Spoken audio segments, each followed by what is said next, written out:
तिला छापतोय आज माझ्या सामर्थ्या बळावर तुझ्या देहातून तुला मी दूर केलंय जाणतोय मी चंड भैरवाच्या हत्येचा करतोय अनेकांना छापतोय त्यांना अगोरी विद्या आत्मसात करून तो थैमान घालतोय त्याला देखील धडा शिकवीन मला माझी इच्छा परिपूर्ण करून घ्यायची आणि यासाठी माझ्या मायेचा मला या स्त्रीचा शिल्लक प्रवेश करायचा या स्त्रीच्या देहातून तुला बाहेर काढायला पुन्हा प्रवेश करण्यात आली नाही सांग तुला काय हवंय माझ्या इच्छा तू पूर्ण करणार आहे हे पूर्ण करेन माग काय हवं तेव्हा मला हवंय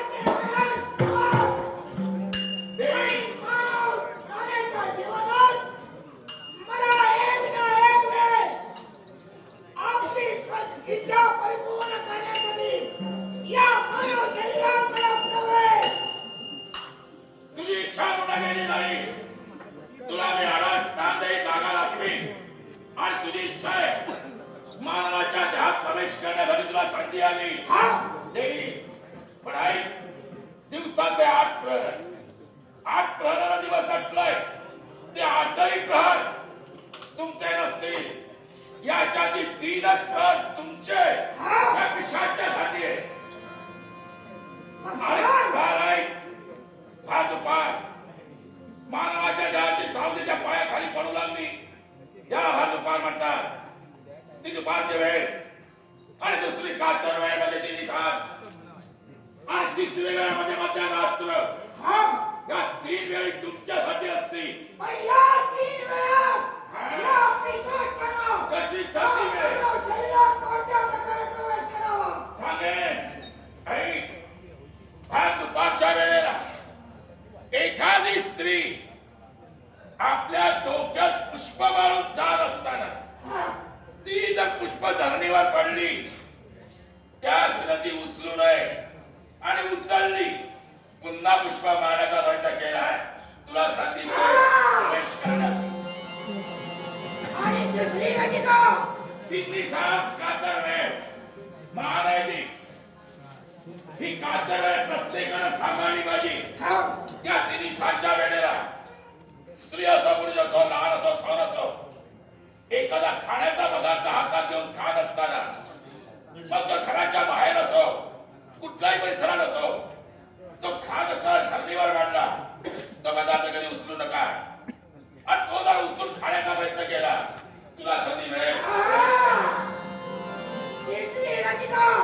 मध्यरात्र अरे दिवसभर मानवाने काम करावं रात्रीच्या वेळी विश्रांती घ्यावी हा धर्म बोलतोय पण त्या धर्माचा तत्व बाजूला ठेवून स्वार्थापोटी जर मानव रात्रीच्या वेळी वाईट धंदे करण्यासाठी बाहेर मांडला आणि त्यावेळी तुझी त्याची भेट झाली तर त्यात प्रवेश करण्याची तुला संधी मिळेल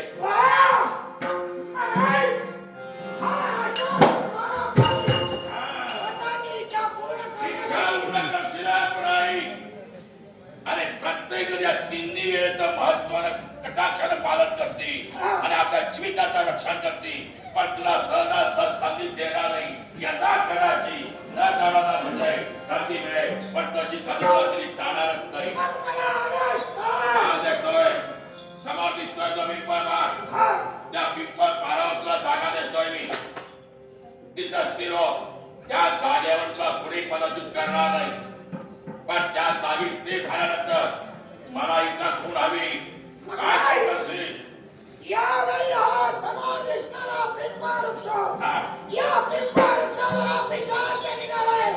त्यावेळी स्त्री येईल. त्यावेळी त्या पिंपळ वृक्षाची भरी मोठी मांडी त्या झाडीला पडेल. मारताना आवाज येईल.